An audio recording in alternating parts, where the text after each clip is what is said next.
महाराष्ट्रात प्रतिबंधित गुटखा आणि सुगंधित तंबाखू विरोधात अन्न व औषध प्रशासनानं आक्रमक भूमिका घेतली आहे. अन्न व औषध प्रशासनाचे आयुक्त तुकाराम मुंढे यांनी 12 जून 2026 रोजी दिलेल्या आदेशानुसार प्रतिबंधित अन्न पदार्थांच्या संघटित गुन्हेगारी प्रकरणांमध्ये मोक्का लागू करण्याचे निर्देश देण्यात आले. या आदेशानंतर परळी शहरात सकाळपासून अनेक पानटपरी आणि विक्रेते सावध झाल्याचं चित्र दिसून आलंय. काही भागात शुकशुकाट असल्याचं नागरिक सांगतायत. मात्र दुसरीकडे काही ठिकाणी प्रतिबंधित गुटखा टपरीवरील मूळ किमतीपेक्षा दुप्पट दराने विकला जात असल्याच्या तक्रारी समोर येत आहेत. अन्न व औषध प्रशासनाच्या माहितीनुसार अशा प्रकरणांमध्ये केवळ किरकोळ विक्रेतेच नव्हे तर उत्पादक, पुरवठादार, वाहतूकदार, गोदाम चालक, घाऊक विक्रेते तसेच आर्थिक पाठबळ देणाऱ्या घटकांचाही समावेश असू शकतो. बनावट कागदपत्रे, डमी कंपन्या, बेनामी व्यवहार आणि आंतरराज्य पुरवठा साखळीचा वापर होत असल्यास अशा प्रकरणांमध्ये संघटित गुन्हेगारी म्हणून पाहिलं जाणार आहे.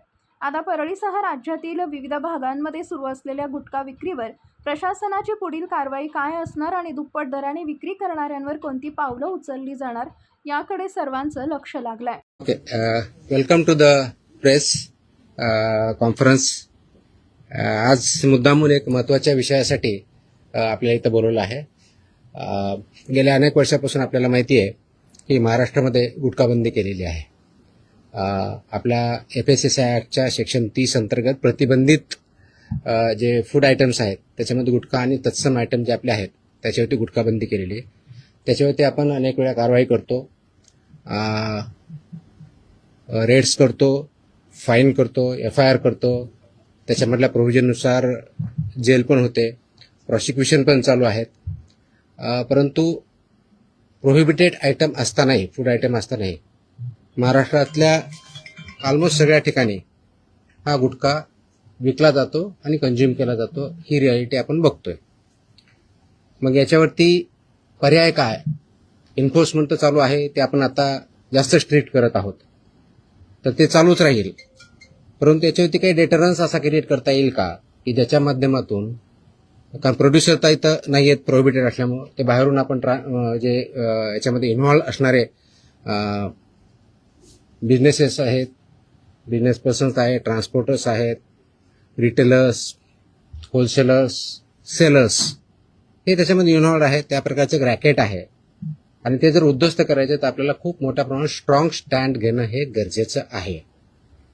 ह्या निष्कर्षापर्यंत शासन पोहोचलेलं आहे आणि म्हणून मध्ये बऱ्याच वेळेस याच्यावरती डिस्कशन पण झालं की काय केलं पाहिजे. आणि मी इथं जॉईन झाल्यानंतरही याच्यावरती आम्ही विचार केला काय करता येईल, कारण याच्यामध्ये this is a danger to public health आणि म्हणूनच तो आयटम प्रोहिबिट केलेला आहे. तर पब्लिक हेल्थला जर डेंजर असेल आणि तो आयटम प्रोहिबिट केलेला असेल तरीही त्याचा व्यापार होत असेल, तिथं ट्रान्सपोर्ट होत असेल, होलसेलर विकत असतील, सेलर विकत असतील आणि तो अवेलेबल होत असेल तर त्याच्यावरती स्ट्रिंजेस्ट पॉसिबल ॲक्शन घेणं गरजेचं आहे. ह्या निष्कर्षापर्यंत पोहोचल्यामुळं आज दिनांक 12 जून रोजी मी मोका लावण्याचे आदेश पारित केलेले आहेत. So we have issued the order saying that MCOCA provisions will be, MCOCA कायदा, मकोका ज्याला